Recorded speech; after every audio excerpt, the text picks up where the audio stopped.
Bueno, continuando con el tema de polímeros, en este segundo video de polímeros les hablaré de propiedades físicas de los polímeros y del reciclado de los mismos.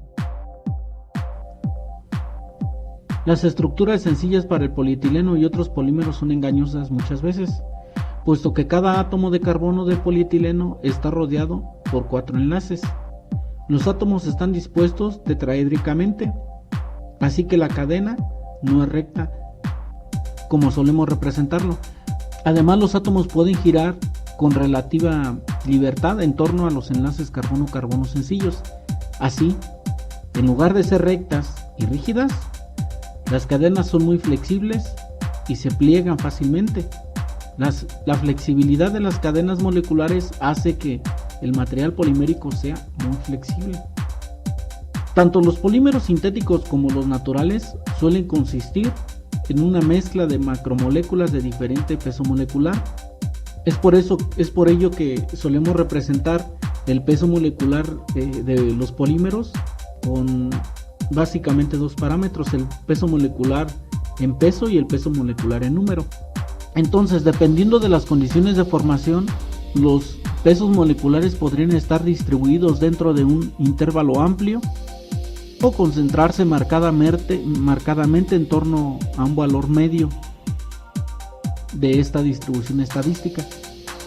En parte debido a la distribución de los pesos moleculares, los polímeros son en gran medida materiales amorfos. Y en este sentido, bueno, se está hablando de los polímeros comunes que nosotros vemos a nuestro alrededor. En lugar de existir fases cristalinas bien definidas con puntos de fusión abruptos, los polímeros se reblandecen dentro de un intervalo de temperaturas.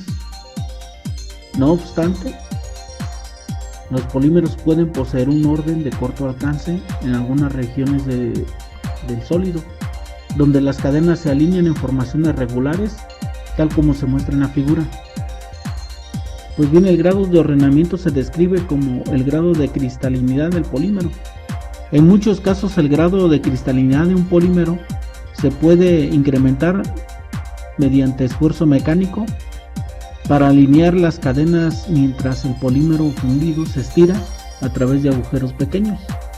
Las fuerzas intermoleculares entre las cadenas de polímeros mantienen unidas las cadenas en las regiones cristalinas ordenadas, y esto hace al polímero más denso, más duro, menos soluble y más resistente al calor. Y bueno, aquí muestro algunos datos de la forma en que cambian las propiedades del polietileno al aumentar la cristalinidad.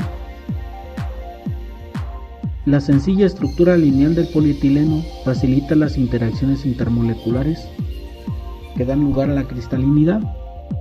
Sin embargo, el grado de cristalinidad en el polietileno depende mucho de su peso molecular. La polimerización produce una mezcla de macromoléculas, tal como ya se mencionó, y por tanto el peso molecular es variable. El llamado polietileno de baja densidad, que se usa para moldear películas y láminas, tiene un peso molecular medio del orden de 10 a la 4 UMAS y presenta una ramificación sustancial de las cadenas.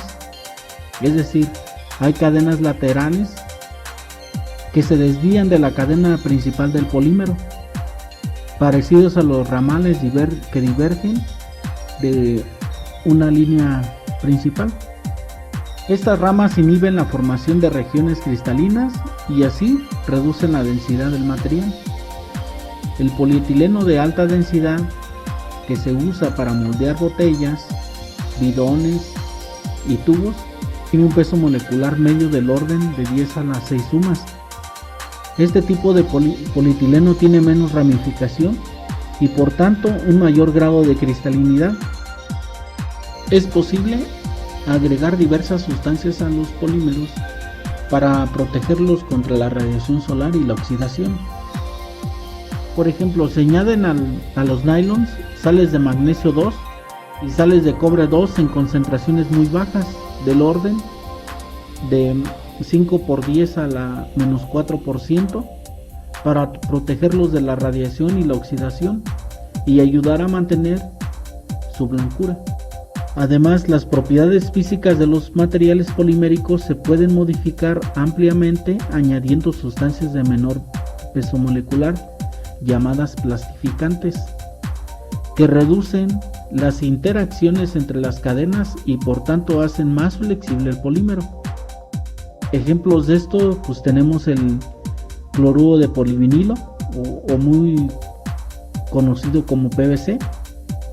Este es un material duro y rígido con alto peso molecular que se utiliza para fabricar tubos de drenaje para las casas o las tuberías de agua. Sin embargo, si el PVC se combina con una sustancia adecuada de menor peso molecular, forma un polímero flexible que puede servir para fabricar botas impermeables y piezas de muñecas, por ejemplo. En algunas aplicaciones, el plastificante de un objeto plástico puede perderse con el tiempo por evaporación. Es por ello que solemos observar en algunos productos de plástico cómo su superficie se ve como reseca. Cuando esto sucede, el plástico pierde su flexibilidad y se hace más sensible a la formación de grietas. En cuanto al reciclaje de polímeros, hay muchos parámetros que es importante tomar en consideración cuando se reciclan los materiales plásticos, entre ellos los aditivos y cargas que están presentes entre ellos como parte de su formulación. Hasta la década de los 90, el 90% de los polímeros o resinas se enterraban en basureros y tan solo el 10% se incineraban, es decir, no había reciclaje. Esto sucedía por la gran variedad de materiales plásticos distintos presentes entre ellos, por lo que se dificulta su clasificación, básicamente.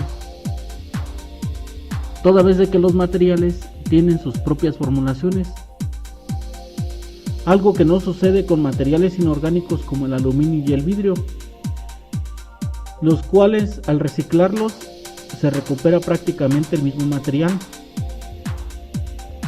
Y en este sentido, la principal dificultad para el reciclaje surge de la clasificación. Por ejemplo, una botella de PVC puede parecerse mucho a una botella de PET, por lo que durante el reciclaje pueden mezclarse por error, lo cual puede alterar enormemente las propiedades del material reciclado, puesto que químicamente el PET y el PVC son polímeros muy distintos. Para ayudar con la clasificación, la Asociación de la Industria del Plástico ha desarrollado un sistema de identificación que se coloca en la mayoría de los productos poliméricos. En general, la mayoría de las compañías reciclan PET y polietileno de alta densidad y en ocasiones polietileno de baja densidad. Pero en general, de la gran gama de polímeros, estos son los que se reciclan con más frecuencia, debido al costo-beneficio que representa el reciclar otros tipos de polímeros. En general, el reciclado incluye varios procesos, dependiendo del tipo de polímero que se trate. No es lo mismo reciclar un PVC, por ejemplo, que un PET, pero siempre comienza con la recolección de los materiales en centros de acopio. Normalmente estas compañías de acopio de materiales canalizan los materiales a compañías que se encargan de proseguir con el reciclado, donde se comienza primero con un lavado de los materiales que se van a reciclar.